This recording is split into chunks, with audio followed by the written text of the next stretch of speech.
Muchas gracias, señora de Luna. Para la defensa de la enmienda formulada por el Grupo Parlamentario Vox, tiene la palabra el señor Gil Lázaro.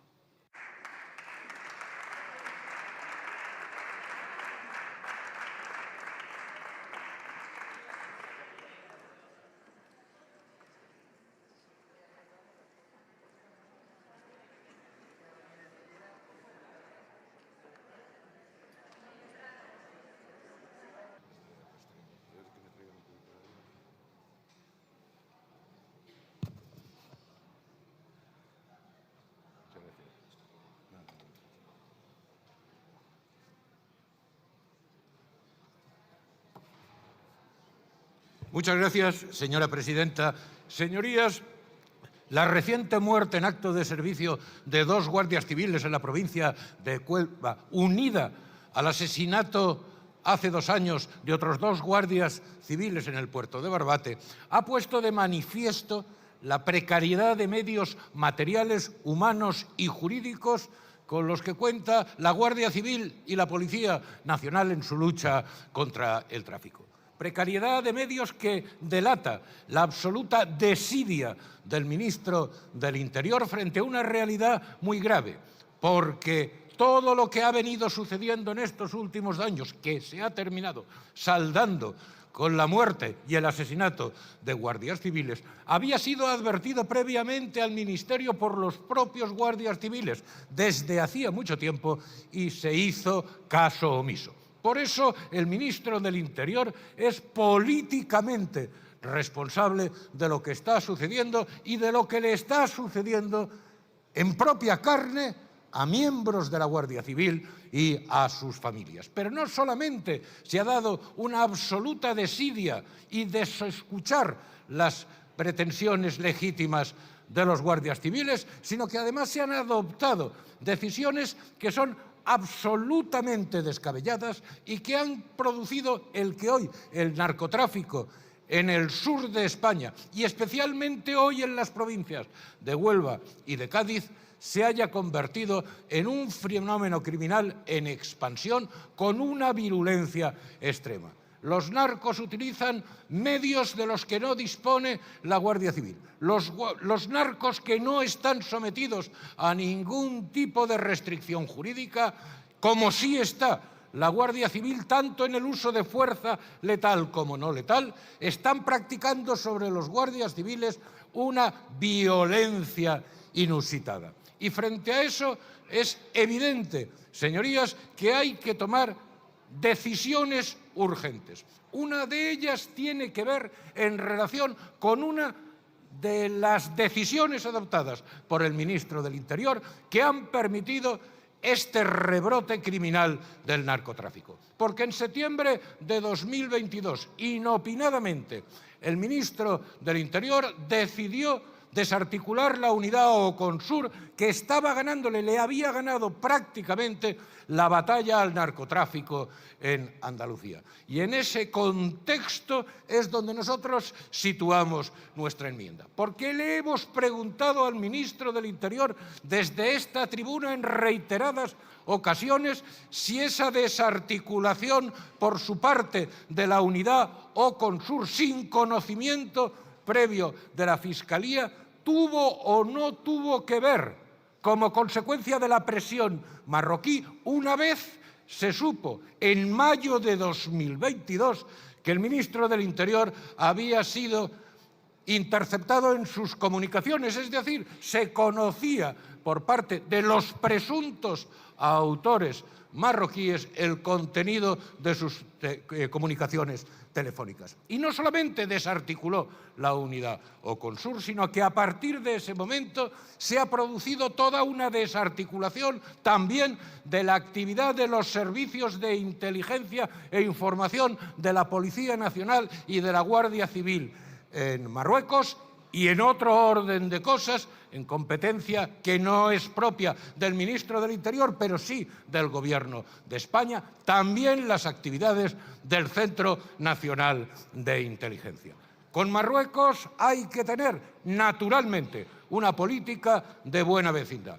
pero con Marruecos no se puede tener una política de sumisión como la que este Gobierno viene acreditando a partir de la célebre crisis de los teléfonos que se ha visto en el giro sustancial del Gobierno de Sánchez, inopinado también en relación con la cuestión del Sahara y ahora con la cuestión del narcotráfico. Buena vecindad, sí, pero desde el respeto recíproco y desde el realismo de saber que Marruecos es una amenaza híbrida, porque desde Marruecos, en territorio marroquí, operan las mafias del narcotráfico, porque desde Marruecos, en territorio marroquí, operan las mafias del tráfico ilegal de inmigrantes. Y que, por tanto, España necesita proteger sus intereses, también no solo recuperando esta unidad especial OCONSUR, sino recuperando sus legítimas actuaciones de información e inteligencia en territorio marroquí. Por eso nosotros pedimos, a través de esta enmienda de adición, que se vuelva a fortalecer la actividad de esos servicios. Y concluimos diciendo, señora presidenta, sí, es urgente reprobar al ministro del Interior. Es urgente dotar a las fuerzas y cuerpos de seguridad del Estado de medios materiales, personales y de un marco jurídico adecuado para protegerse debidamente en el ejercicio de su función. Sí, es urgente reconocer su profesión como una profesión de riesgo. Pero es mucho más urgente, para que todo eso pueda hacerse realidad, sustituir cuanto antes en las urnas a un Gobierno que ha abandonado a policías y guardias civiles para proteger a todo tipo de delincuentes, incluidos los que ahora va a regularizar su presencia ilegal en España. Nosotros decimos que cuando Vox gobierne muy pronto se harán leyes para defender a los ciudadanos que las cumplen y para defender a policías y guardias civiles que entregan lo mejor de sí mismos al servicio de la seguridad y de la libertad de todos los españoles. Y para concluir, señor Gil Lázaro, tiene que terminar. Familias, les digo, a las familias de esos guardias civiles y policías nacionales que han muerto en acto de servicio, que para ellos la muerte nunca será el final, porque permanecerán siempre vivos en nuestro corazón y en nuestra memoria. Muchas gracias, señora presidenta.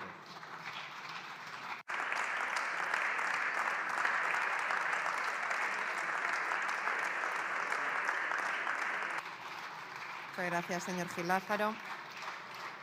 En turno de fijación de posiciones, por el Grupo Parlamentario Mixto, tiene la palabra el señor Catalán Higueras.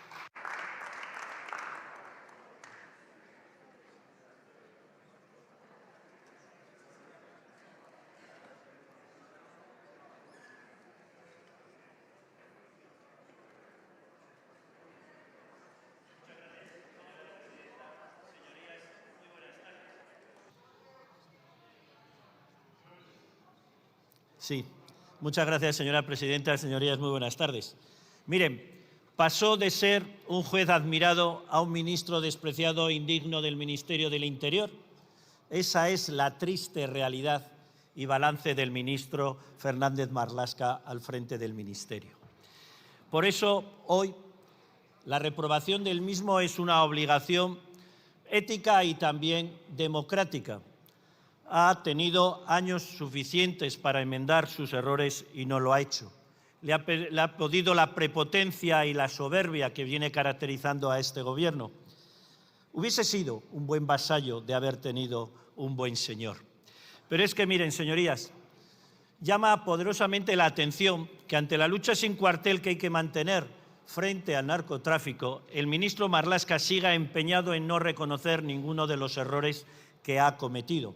La semana pasada le recordábamos a algunos, fundamentalmente a aquellos que tienen que ver con la falta de transparencia de información, cuando estamos hablando del incremento de la criminalidad en nuestro país y también del incremento en el narcotráfico. Y por eso, señorías, los españoles le decíamos que merecemos un Gobierno que diga la verdad, que él está obligado y nosotros tenemos el derecho a tener esa información.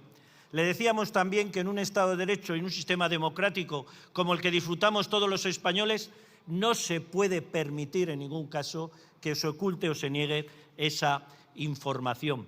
Pero es que además, señorías, es incomprensible, desde cualquier punto de vista, es incomprensible ese desprecio del propio ministro Marlaska hacia la Guardia Civil y la Policía Nacional a la hora de no reconocer que son una profesión de riesgo. ¿Por qué esas desigualdades? ¿Por qué esos desprecios? También comparándolo con otros cuerpos policiales, como por ejemplo con los policías locales, o con la Ertzaina, o con los Mossos de Escuadra, o con la propia Policía Foral de Navarra, que sí son considerados profesiones de riesgo. ¿Por qué esa discriminación? Incomprensible el empeño del propio Ministerio y del Marlaska a la hora de no reconocer el mismo. Por otro lado, también, señorías, es evidente que el ministro Marlaska despreció a la Guardia Civil a la hora de no asistir al funeral por esos 2 guardias civiles que murieron en acto de servicio luchando contra el narcotráfico en Huelva. También ese desprecio que supuso el permanecer callado ante esas palabras de la exvicepresidenta del Gobierno, la señora Montero, que calificó estas muertes de accidente laboral. Incluso también el desprecio que supuso el preferir irse a Canarias a ese montaje televisivo con relación al tratamiento del antivirus.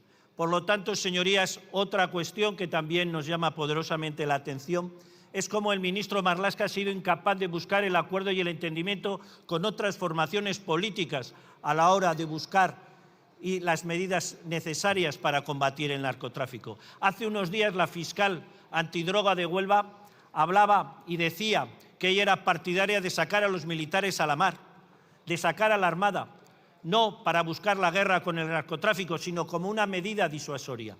Y se preguntaba, ¿está España dispuesta a ello? Cuando nosotros en la Comisión de Defensa preguntamos a la ministra si el Gobierno estaba dispuesta a ello, nos respondió que no era su responsabilidad, que colaboraban con ellos, pero que la Policía Judicial no eran los militares. Y el ministro Marlaska ni está ni se le espera. No sabe, no contesta.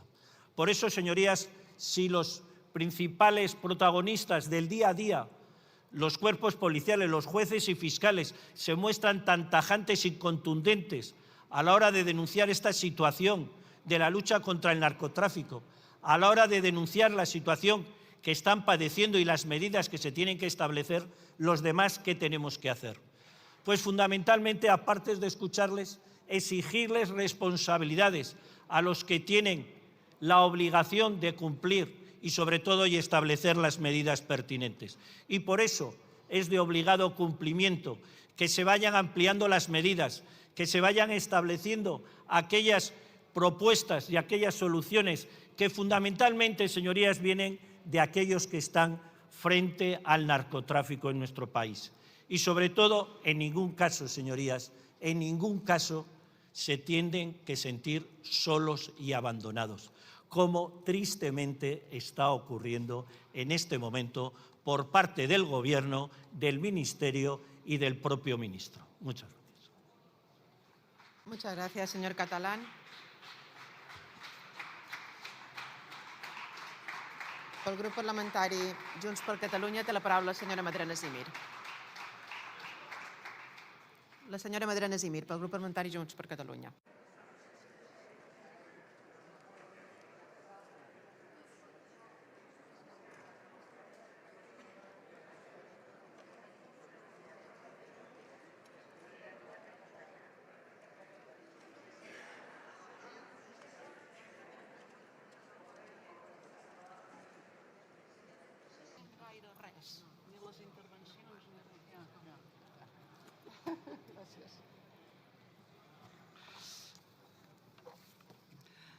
Moltes gràcies, presidenta. Bona tarda a tothom de nou.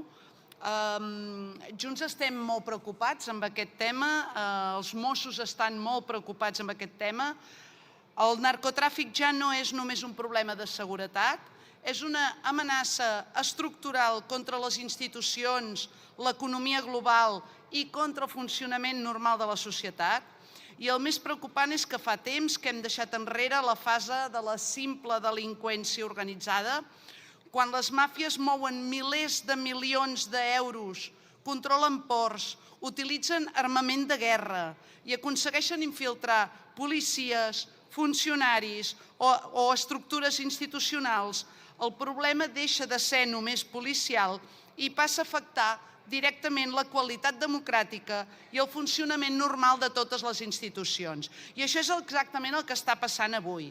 Catalunya i l'estat espanyol s'estan consolidant com una de les grans portes d'entrada del narcotràfic a Europa. Ho veiem als ports d'Algesires, de València, de Barcelona, ho veiem amb les xarxes de marihuana industrial establertes a Catalunya, ho veiem amb l'augment d'armes de foc i armes blanques vinculades al crim organitzat i ho veiem amb la violència creixent entre bandes. Només a Catalunya els Mossos van obrir 867 investigacions aquest 2025 vinculades al narcotràfic i van practicar més de 3.800 detencions per tràfic de drogues. I mentre això passa, cada vegada descobrim més casos gravíssims de corrupció policial vinculada al narcotràfic. Tots recordem el cap de l'UDEF de Madrid, detingut amb 20 milions d'euros ocults darrere una paret. Hem vist responsables policials espanyols vinculats a xarxes de cocaïna als ports. Hem vist agents facilitant informació als narcotraficants perquè poguessin operar amb seguretat. I això no són anècdotes, això és el símptoma que el narcotràfic està penetrant al moll de l'os del nostre sistema. Les organitzacions criminals segueixen sempre el mateix patró. Primer s'implementen logísticament, després compren silencis i complicitats i finalment entren a les institucions. I nosaltres ja som en aquesta tercera fase. Per això avui no n'hi ha prou amb discursos ni amb la propaganda que segurament ens farà el diputat socialista que farà de portaveu del Ministeri de l'Interior. Cal actuar i sí, en general nosaltres junts no som partidaris d'una política basada únicament en l'enduriment penal.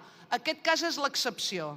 El narcotràfic internacional no funciona com la delinqüència comuna. És un negoci global i aquestes xarxes operen allà on el risc penal és menor i els beneficis són més grans. França, per exemple, aplica una resposta penal molt més severa en matèria de tràfic de drogues, tinença il·legal d'armes i criminalitat organitzada. I ara també Bèlgica i Itàlia també estan reforçant notablement la seva penalitat. Però nosaltres som fronterers amb França, que té una penalitat molt més intensa que no pas la d'aquí. Mentrestant, aquí hem normalitzat que grans xarxes de narcotràfic acabin massa sovint en condemnes reduïdes o dilacions eternes i això té conseqüències, perquè quan els beneficis són astronòmics i el risc és relativament baix, el negoci creix i és quan arriben les armes i les més perilloses. A Catalunya cada vegada és més habitual trobar armes en operacions contra plantacions o xarxes de tràfic. Els mateixos Mossos fa temps que alerten de l'increment de la circulació d'armes clandestines associades a aquestes màfies.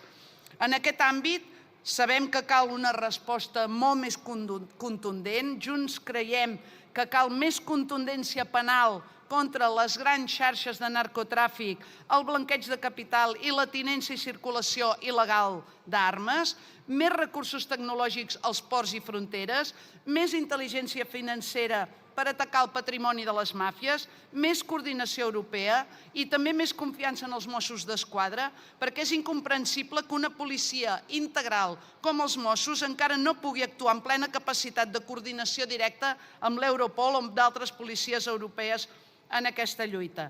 Cal actuar en contundència davant el narcotràfic i la infiltració criminal a les institucions, impulsar les reformes legislatives necessàries en l'àmbit penal i processal, que són competències de l'Estat, i també deixar de bloquejar eines útils com seria la llei impulsada per Junts contra les ocupacions delinqüencials que ajudaria a actuar amb més rapidesa contra els narcopisos.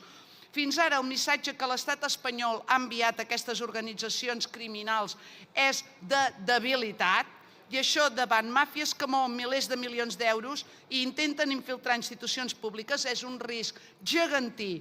I quan un estat permet que el narcotràfic acumuli poder econòmic, territorial i institucional, el risc de convertir-se en un narcoestat deixa de ser una exageració retòrica i passa a ser un perill ben real. Moltes gràcies. Muchas gracias, señora Madrenas. Por el Grupo Parlamentario Plurinacional Sumar tiene la palabra el señor Valero Morales.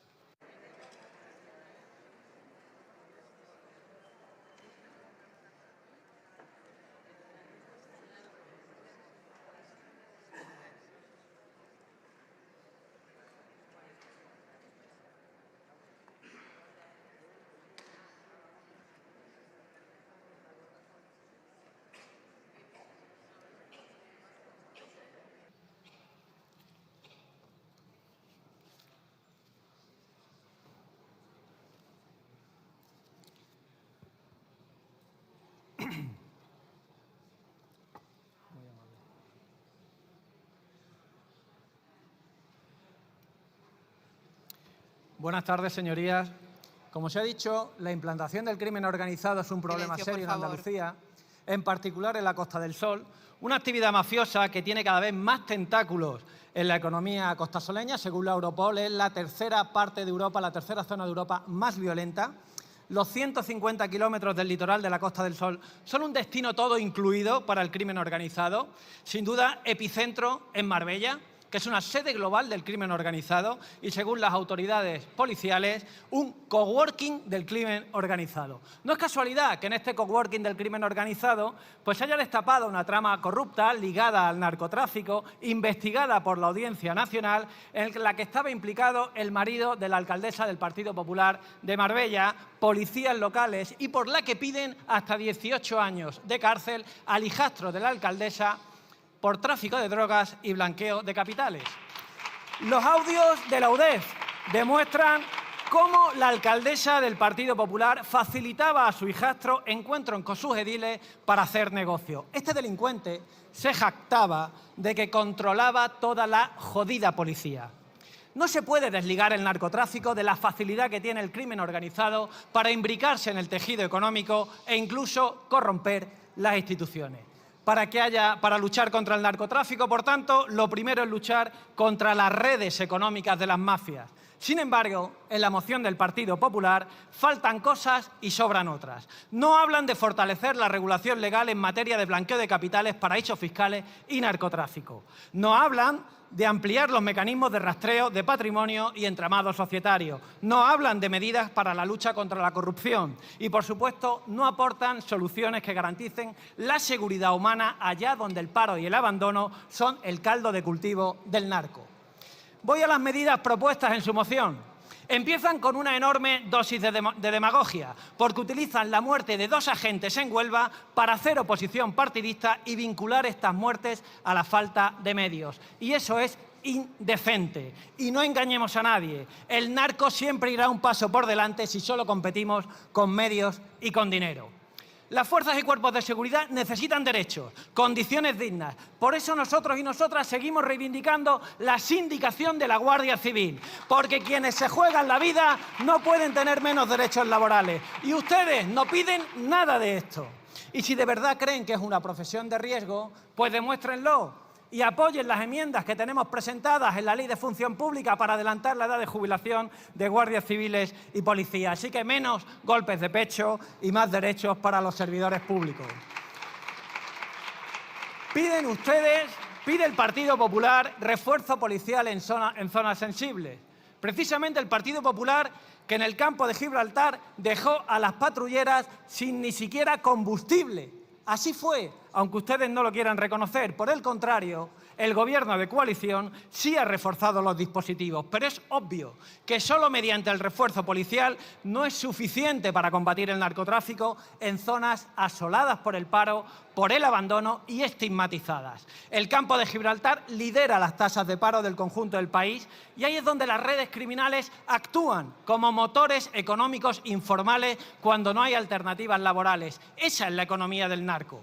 Moreno Bonilla anunció hace unos años 112 medidas para revitalizar el campo de Gibraltar y combatir el narcotráfico.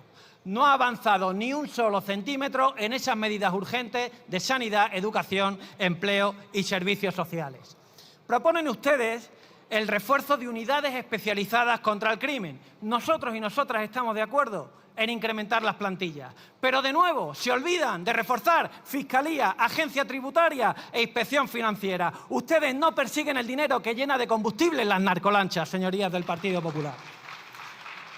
Hablan de incorporar armas no letales a los medios marítimos de la Guardia Civil. Creo que deben ser los técnicos quienes aborden y determinen cómo se ha de mejorar los medios con los que tienen que contar, porque ya hemos visto que estas armas no letales también traen muerte. Ahí está el caso del joven Aitán, muerto en Torremolinos hace unos meses durante una brutal detención policial en la que le aplicaron hasta 11 descargas con una pistola Taser. Y, señorías, terminan ustedes como siempre, con más punitivismo y menos derechos. Piden aumentar las penas en delitos de resistencia y desobediencia a la autoridad.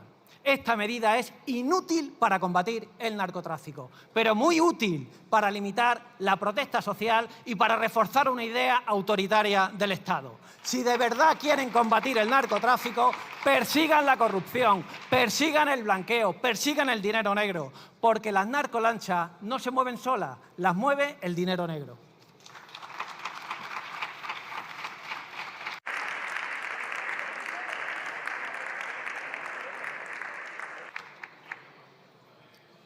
Muchas gracias, señor Valero. Por el Grupo Parlamentario Socialista tiene la palabra el señor Serrada Pariente.